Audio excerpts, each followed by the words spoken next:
नमस्कार, मैं मनदीप कौर और आप देख रहे हैं वायरल हरियाणा। जिला यमुनानगर में एक दिल दहला देने वाला मामला सामने आया है। आपको बता देना चाहते हैं कि जिला यमुनानगर आजाद नगर चौधरी कॉलोनी 0C में साक्षी नाम की एक लड़की ने आज फांसी लगाकर आत्महत्या कर ली है। उसकी जो उम्र है करीब 25 साल की बताई जा रही है और 4 महीने हुए थे सिर्फ शादी को, लेकिन तरफ से इस कदर उसके ऊपर दबाव डाला गया दहेज को लेकर कि आज साक्षी इस दुनिया को अलविदा कहकर जा चुकी है।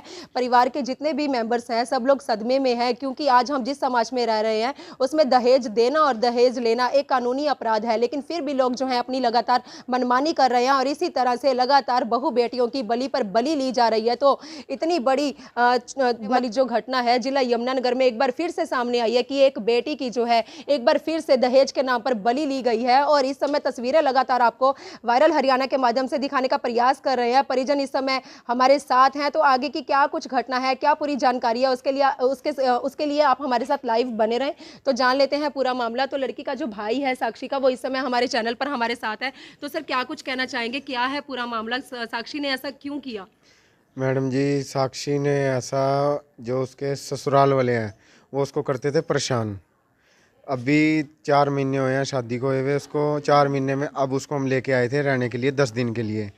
तो वो 10 दिन से परेशान चल रही थी, ना बोलती थी, ना हम पूछते थे भाई क्या बात है, वो बताती नहीं थी। तो एक बारी उसने 2-3 दिन पहले बात भी करी। भाई वो कह रहे हैं कि भाई उन्होंने अमेरिका जाना है, 50 लाख रुपए चाहिए, भाई उसका अरेंजमेंट करो। तो वो बार बार उसे फ़ोन करके परेशान करते थे और वो कहते थे भाई कुछ पैसों का अरेंजमेंट बना है तो बताओ। वो बार बार से इस करके उसने ऐसा गलत कदम उठाया है और उसने इतना परेशान होकर जो उसने फांसी लगाई है कि बस उसको सज़ा मिलनी चाहिए जी, जो भी हो। उसने बहुत परेशान कर दिया। मेरी एक ही बहन थी और ये चली गई है इस दुनिया से, और उसने बताओ, मैं इंसाफ चाहता हूँ, बस उसको सज़ा मिले, कड़ी से कड़ी, सर कड़ी से कड़ी सज़ा मिले उसे बस। तो सर जिस समय साक्षी ने सुसाइड किया उस समय परिवार के बाकी मेंबर्स कहाँ पर थे? बाकी मेंबर्स मैम थोड़ी देर पहले दुकान पे गए थे, 1 घंटा पहले, बस 8 बजे गए थे। ये है 9:10 9:20 का मामला, मतलब 1 घंटे आधे घंटे के बीचों बीच में ये सारा हुआ है ऐसा काम। नहीं तो उस दौरान साक्षी से हम कितनी बारी पूछने की कोशिश करी भी क्या बात है, बस ये कहती थी बार बार, वो मुझे परेशान करते हैं, कहते हैं 50 लाख रुपए दो और मुझे अमेरिका जाना है, मुझे अमेरिका जाना है, बार बार बस एक ही बात बोलते थे। और फिर उसे मारपीट भी करते थे। वो बताती भी नहीं थी भाई, डर के मारी भाई। आगे ही हमारे एक सदमा पहले लगा हुआ है, छोटा भाई हमारा घर से चला गया, उसका सदमा, और एक अब ये चली गई है बस। तो ससुराल वालों से कभी कारण जानने की कोशिश नहीं की कि क्यों आपकी बहन को इस प्रकार से टॉर्चर किया जा रहा है? कभी हर पूछा रोज नहीं उनसे? हर रोज उनके फ़ोन आते थे मेरी बहन पे, जब से 10 दिन से आई थी। हर 10 मिनट बाद फ़ोन, हर 10 मिनट बाद फ़ोन, भाई क्या बात है, क्यों बार बार फ़ोन करते हो, ऐसे क्या है। कह रहे हमने तो साक्षी से बात करनी है, बस तुमसे तो कोई बात ही नहीं है जी हमारी, बस हाल चाल पूछ लिया बस साक्षी से। साक्षी बताती नहीं थी। रात को साक्षी की उससे 1.5 घंटा वीडियो कॉल पे बात हुई थी लड़के से, और 1.5 घंटे बाद साक्षी ने उस लड़के ने ड्रिंक करके साक्षी को कुछ बोला था और साक्षी ने फिर उसको 26 सेकंड की कॉल करी है। उसके बाद साक्षी का कुछ नहीं है कि बस साक्षी फांसी ले ली उसने अपनी। तो देखिए अक्सर कहा जाता है कि जो बेटियां होती हैं सबसे ज्यादा अपने माँ के करीब साक्षी होती ने हैं। अपनी जब बॉडी माँ बनाई थी बच्चियों के बेटियों के साथ है तो बेटियों को किसी सखी की, किसी दोस्त की जरूरत नहीं है। तो जो साक्षी की माँ है इस समय वो भी हमारे साथ जुड़ी हैं, तो एक बार जान लेते हैं कि कभी साक्षी ने क्या इन्हें भी कुछ बताने की कोशिश नहीं की। तो माता जी क्या कहना चाहेंगी? मतलब माँ तो बच्चे के अंदर तक का हाल जान मैं लेती तो हैं। जान लूं लेकिन कुछ बताया नहीं, अंदर पी गई जब मन्नू बतांदी, फिर मैं क्यों इतना दुखी उसनु जान दती। उन्हें मन्नू ने कुछ भी बताया। तो माता जी कितना टाइम हो मैंने गया था साक्षी को यहाँ आए हुए? 10 दिन हुए थे जी आई नू। उसनु आई थी सोमवार को आई थी और इसनु 15 दिन होंगे आई नू। तो कभी मतलब उसको देखकर ऐसा नहीं लगा कि वो मतलब बुरे दौर से गुजर रही है या उसको दबाव बनाया जा रहा है, टॉर्चर मैं किया? उसके घर वाले पे फ़ोन कर आया, मैं चंकी तेरे घर वाला फ़ोन क्यों नहीं कर रहा मानशू।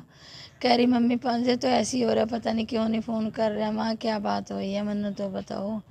माँ मेरी बात करवाओ उससे। और तो बात ही नहीं, उसने बात ही नहीं करी। जिस दिन की कुड़ी उड़ाई थी बात ही नहीं कोई करी उसने। तो किस बात को लेकर परेशान कर रहा था वो क्या आपको? बता, कुछ बताया नहीं। मैंने पूछा भी मन्नू बता बेटे बात क्या है। अगर मन्नू बतावा का कोई मैं हाल ना लेती। तो जिस समय साक्षी ने ये कदम उठाया, जब उसने सुसाइड की, तो उस समय आप कहाँ पर थे? मैं दुकान पे चली गई आप थी भी जी। तो दुकान पर हाँ थे? जी, तो साक्षी घर पर अकेले? अकेली थी मेरी बच्ची। अच्छा, एक मिनट, हाँ जी, क्या कहना चाह रहे हैं आप? साक्षी मेरी बहन ने जब जीजा से बात हुई, उन्होंने कुछ उसे गलत बोला, तो उसने अपनी 1 मिनट की पूरी वीडियो बनाई हुई है जिसमें वो बोल रही है कि मेरा नाम साक्षी है और मेरा हस्बैंड मुझे परेशान करता है, मुझे टॉर्चर करता है, अभी पैसे लेके आ, और कहता है दारू पी के बोलता है और कहता है कि तू गलत है, तेरा कहीं अफेयर है, ऐसे ऐसे गलत गलत इल्ज़ाम लगाता है और कहता है मुझे 50 लाख रुपए चाहिए, मुझे अमेरिका जाना है और जल्दी से जल्दी लेके आ। बस उसने वो 1 मिनट की वीडियो में सारा ऐसा गलत कदम उठाया है। तो क्या कुछ कहना चाहेंगे, अब क्या कार्रवाई होनी चाहिए? मैडम जी, हम तो कहते हैं कि किसी के साथ भी ना ऐसा करे हो ना, कि जो हमारे साथ हुआ है, हमारा जो एक बचोला था जिसने रिश्ता करवाया था, उसने बोला हमारे को, झूठ बोला, अभी लड़का दवाइयों की फैक्ट्री में नौकरी करता है, कंपनी में लगा हुआ है, पर वो कंपनी में नहीं लगा, वो आवारा है। वो ऐसे 10 दिन से, हम जब शादी करके गई 10-15 दिन हमने देखा वो काम पे नहीं जा रहा था। अभी कह रहे अभी काम ढूंढेंगे, अभी घर के झूठ बोलते थे, अभी काम पे चला गया। बस सारे घर के ऐसे परेशान करते थे, बार बार फ़ोन करते थे, ये है वो है। बस उसको कड़ी से कड़ी कार्रवाई की जाए। लड़की जो आपने शादी की थी धूमधाम से की थी, सब कुछ शादी में हमने सब कुछ करी थी मैडम जी, 40 लाख रुपए लगाया था हमने शादी में, और सारा कुछ A to Z उसकी सारा लिस्ट पड़ी अभी तुम्हारी। अभी 8 नवंबर की शादी थी 2021, माया पैलेस में करी थी हमने, बड़ी धूमधाम से करी थी, किसी चीज़ की कमी नहीं, गाड़ी भी दी थी, कोई दिक्कत नहीं आई थी। बस इन्होंने क्या करा, बस राम जाने कि इन्होंने हमारे साथ गलत करा। उसको बेचारी को टॉर्चर कर करके, उसने कभी किसी का बुरा नहीं करा। तो क्या कोई दहेज का मामला सामने आ रहा दहेज का मामला ही है सर जी। वो जब से गई है, जब से कहते हैं भाई अमेरिका जाएगा लड़का, 50 लाख रुपए की डिमांड है उनकी। बार बार एक ही बात बोलते थे, वही 50-60 लाख का खर्चा तो है, अमेरिका जाना कोई आम बात नहीं है। तो आपको ये बातें साक्षी बताती थी या कभी मतलब घर के साक्षी ने जमाई जैसे आपके जीजा ने भी ना जीजा कभी ऐसी बात नहीं, जीजा हमारे कम फ़ोन ही नहीं उठाता था, कभी हम करते थे वो बात भी नहीं करता। तो शादी के कितने, हाँ जी, साक्षी से मेरी बात हुई थी, तो मैंने पूछा था बेटे क्या वो परेशान है, क्या चक्कर है, तो उसने कहा था कि ये पैसे मांग रहे हैं 50 लाख रुपए कि अमेरिका जाना चाहता है वो, और इसकी बहन हाईलाइट कर रही, इसने भी जाना है इसके साथ में, और मैं इतना परेशान हूँ, मेरे को टॉर्चर करते रहते हैं, मैं बहुत परेशान हूँ। तो ऐसे लालची लोगों के खिलाफ क्या कार्रवाई होनी चाहिए? कड़ी से कड़ी कार्रवाई होनी चाहिए। तो शादी को अभी कितना समय हुआ था? ऐसा कोई भी किसी के साथ ना करे। 4 शादी को महीने। 4 महीने।